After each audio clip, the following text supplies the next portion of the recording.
Wayne Rooney sits at the top of the tree in English football. He's been the resident superstar at its biggest club and has scored more goals for Manchester United and England than anyone in history. Two of Barcelona's greatest midfielders, Luis Figo and Andrés Iniesta, reached icon status, even though the journey for one took a dramatic turn. Kenny Dalglish is a legend of Liverpool and Scottish football. This is the Immortals.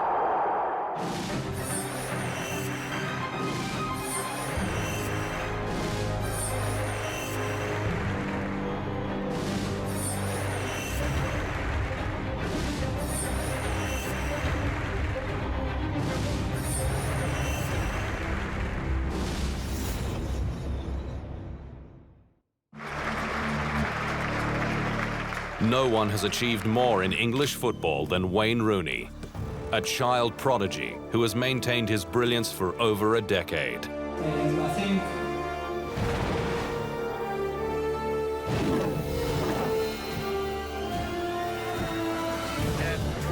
Sir Bobby Charlton holds a revered place in English football. To be compared to him, let alone go past him in the record books, immediately elevates you to legendary status. On January 21, 2017, Wayne Rooney came on as a substitute for Manchester United and curled in a free kick in stoppage time to ensure a draw with Swansea.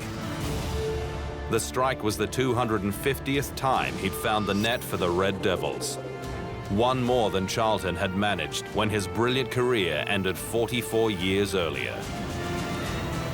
A week later, Charlton was on hand at Old Trafford to present Rooney with a golden boot to celebrate his elevation to Manchester United's greatest scorer. He is a true great for club and country, and it is fitting that he is now the highest scorer for both United and England. Rooney had already taken Charlton's mantle as England's greatest scorer during qualifying for Euro 2016. In his 107th appearance for his country, the striker scored his 50th international goal from the penalty spot against Switzerland at Wembley. thank you to everyone here, coaches, players, staff who I've worked with for such a long time. This is such a huge moment for myself, my family and in my career. So hopefully for the team, for myself, a lot more to come. We can be successful, and hopefully there's a lot of the young lads, Harry coming through, Ross, Raheem coming through, who can, come close and even pass me in the future. So I'm grateful. It means the world to me, and thank you very much. Rooney's consistency at both club and national level is what has stood out since he arrived at Old Trafford in 2004, after 2 seasons with Everton. During his tenure, the Red Devils have won 5 Premier League titles, 3 League Cups, 1 FA Cup, 1 Champions League, and a FIFA Club World Cup. His combination with Cristiano Ronaldo and Carlos Tevez during the 2007-08 season was the most devastating forward line seen in the Premier League. When Ronaldo departed for Real Madrid, Rooney stepped up with a career-high 34-goal season, which he equaled 2 years later, that solidified his reputation as one of the world's best players.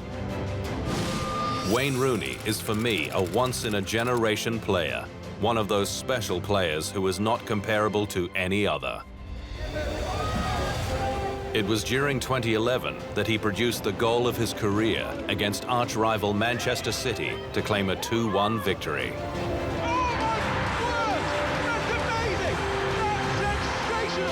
At the 78th minute, Rooney executed an extraordinary overhead bicycle kick, which left City's goalkeeper Joe Hart motionless and stunned.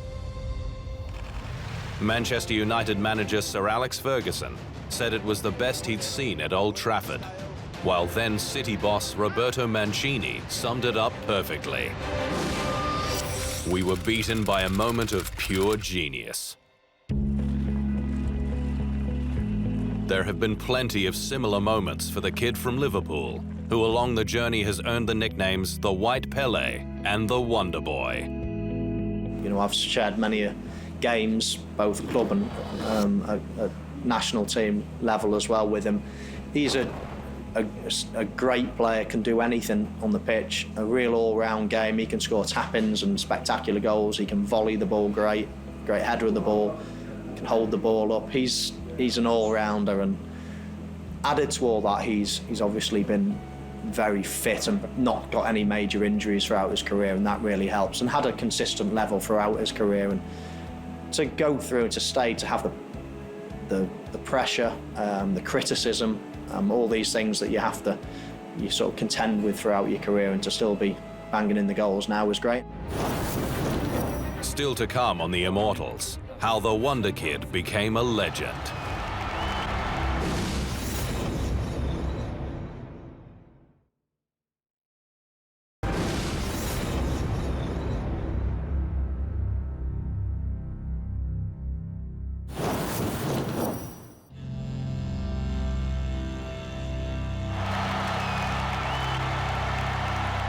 He's played more than 500 games for club and country against some of the all-time greats of the game. According to Wayne Rooney, these are the top 5. England's greatest scorer rates midfielder Paul Scholes as the best player his country has produced. His dream lineup would have Spanish icon Iker Casillas in goal, with Chelsea's John Terry rated the hardest centre-back he's faced. Former Barcelona maestro Xavi gets the #1 midfielder position, while Lionel Messi is not only the best striker, but the best player Rooney has played against.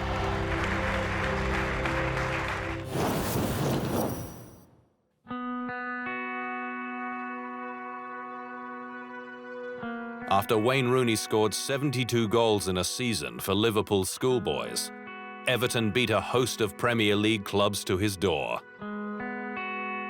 At the age of 10, he proceeded to score 114 goals in 29 games, and by the time he was 15, he was playing in the club's under-19s.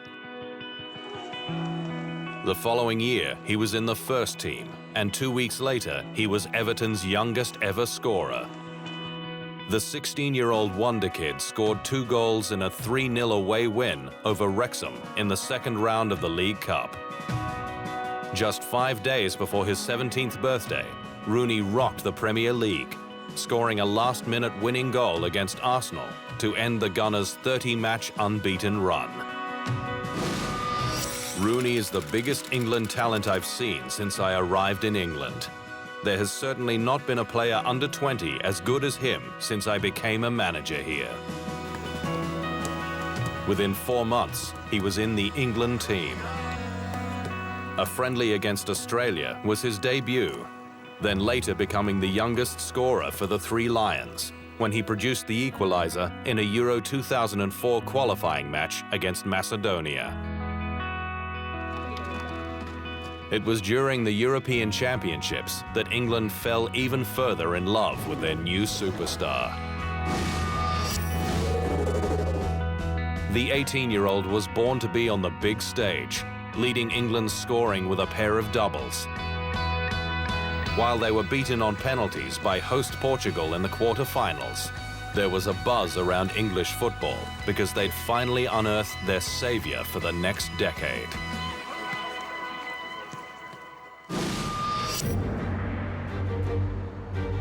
Manchester United certainly recognised that and dangled an eyebrow-raising £25.6 million carrot in front of Rooney to get him to Old Trafford.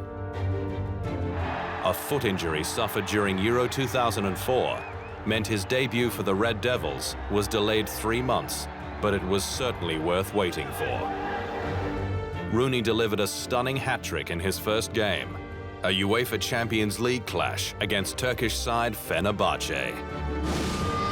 I don't think you will find a better debut than that. To score a hat-trick in your first match for Manchester United is a very special feat. While the goals kept flowing for team and country, the continued failures of the English team started to erode the magic aura around Rooney. An injury in the lead-up to the 2006 World Cup saw him below his best, and he didn't score as England failed to get past the quarter-finals. It was a similar story 4 years later at the 2010 World Cup in South Africa, with the striker not bothering the scorers. Rooney was suspended for the start of Euro 2012 and scored his only goal in the last group match, with England again exiting in the quarter-finals. He broke his World Cup goal drought against Uruguay in 2014, but England failed to get out of the group stage. The star striker's inability to inspire his nation was a criticism that continued to haunt Rooney, and that multiplied tenfold when he was appointed captain by manager Roy Hodgson in 2014. I think we said at the time we had quite a few young players at the World Cup who got a lot of experience from participating in the World Cup, and it didn't go as planned. But we carried on with our plans, which we had before the World Cup, to try and keep moving forward as a team, and I feel we've done that. There's obviously been quite a few new players who've come into the squad, who have come in and done really well. So since the World Cup, we're unbeaten, won every game. So we're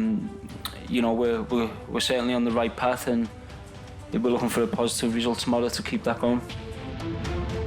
After winning all 10 games during Euro 2016 qualifying, England looked set to finally deliver in France, but it ended in more disappointment.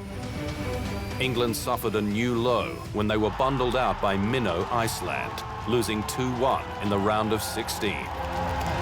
Rooney scored England's goal, which was his only goal of the tournament, from the penalty spot at the 4-minute mark. He wanted one last chance at redemption at the 2018 World Cup in Russia. Well, time will tell. I think realistically, I know myself, Russia will be my last opportunity to do anything with England. So I'm going to try and enjoy these 2 years, and then, hopefully I can end my time playing for England on a high. I've had a fantastic international career so far, played a lot of games, and I've enjoyed every minute. But at some point, it's going to come to an end, whether it's 2 years, 4 years time. But I'm not old. I'm 30 years of age, and come Russia, I feel that will be the time for me to say goodbye to international football. Despite all the records and accolades, Rooney hasn't always enjoyed universal love from fans. His move to Manchester United, the club most loved to hate, didn't help.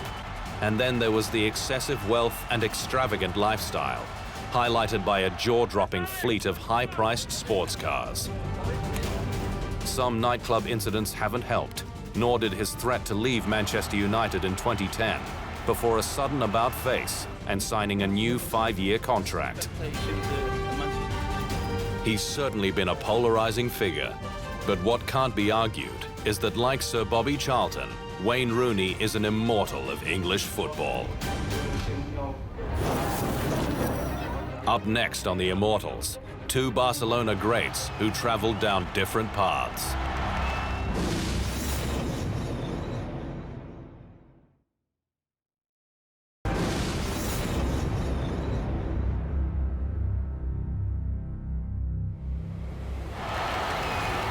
Barcelona has been a breeding ground of superstars. Luis Figo and Andrés Iniesta are at the top of that list.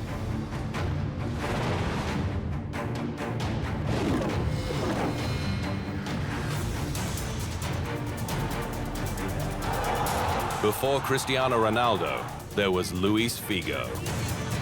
He was Portugal's golden child, the leader of a new generation who would return his country to being one of Europe's finest.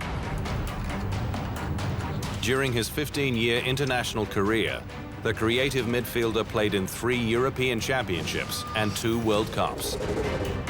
Under his captaincy, Portugal were runners-up at Euro 2004 and made the semi-finals of the 2006 World Cup.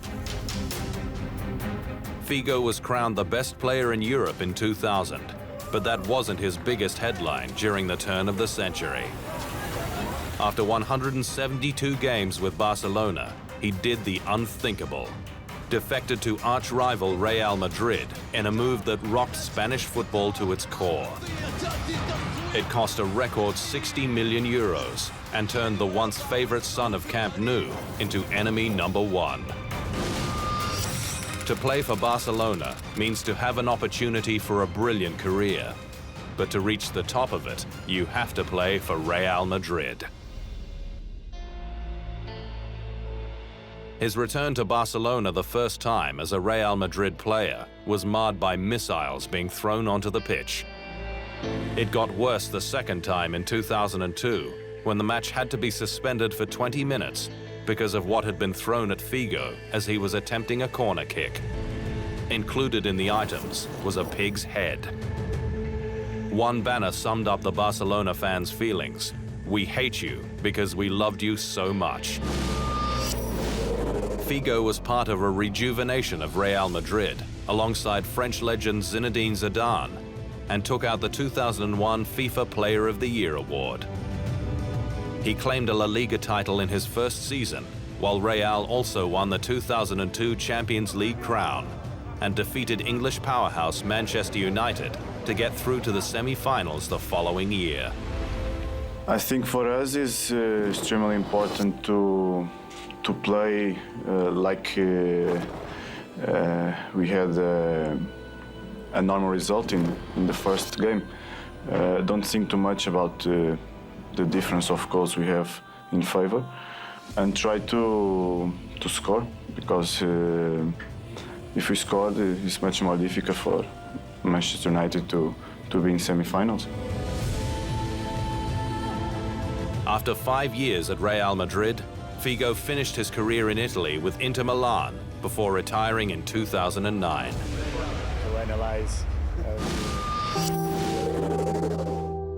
His 127 caps for Portugal remained a record until his fellow immortal Ronaldo passed it on his way to leading his country to the Euro 2016 title. Figo had remained a key figure in the game and launched an unsuccessful bid for the FIFA presidency in 2015. Football is responsible for all that I am, and I feel that it is the time to give it back. I decided to apply as FIFA president. This was a weighted decision, aware in my need to change, with a transforming view and attitude to give more transparency to this foundation that has lost its credibility and its mobilizing capacity. I look to the FIFA reputation, and I don't like what I see. The football deserves better.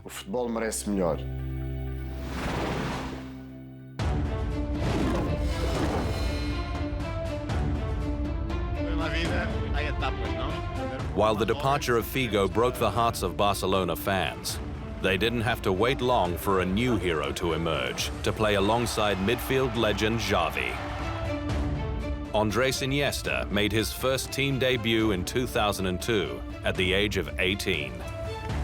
Soon he was being hailed as the complete footballer for his ability to attack and defend with equal distinction.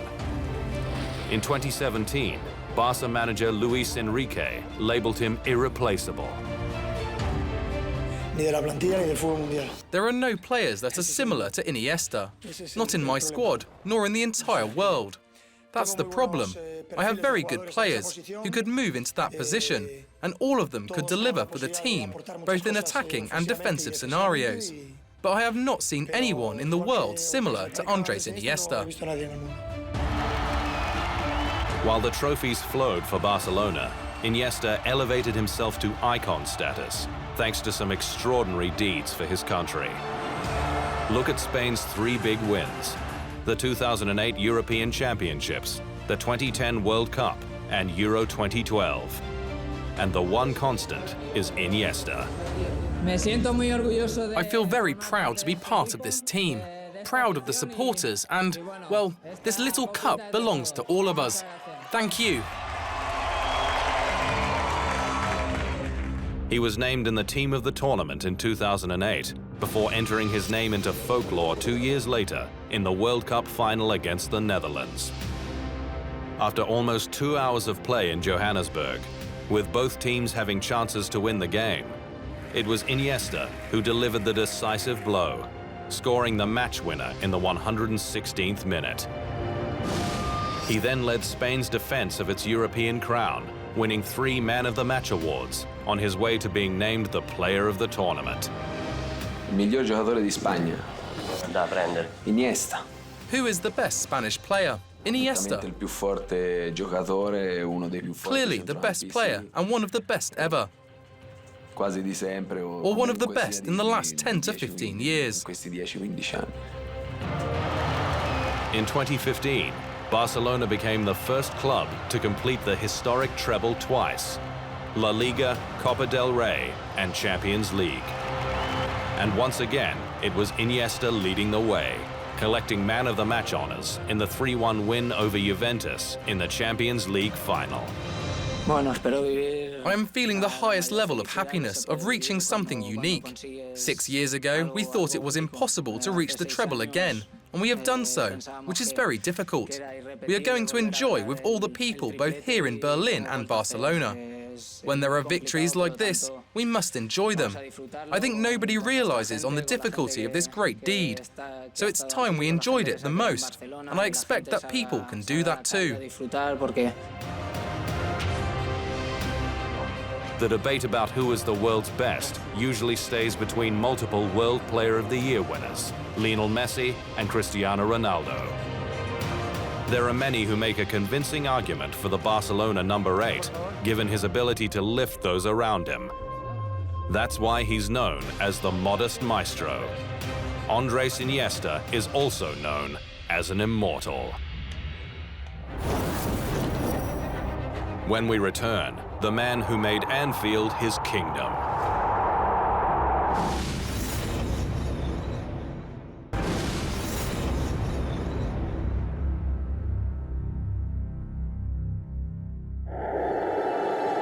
A brilliant footballer, a successful manager, Kenny Dalglish and Liverpool were a match made in heaven.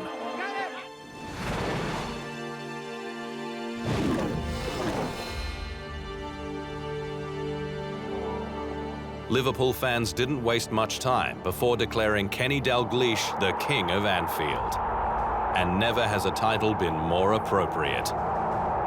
Dalglish had cut his teeth with Celtic in his homeland of Scotland, carving out an impressive body of work with 112 goals from 204 appearances.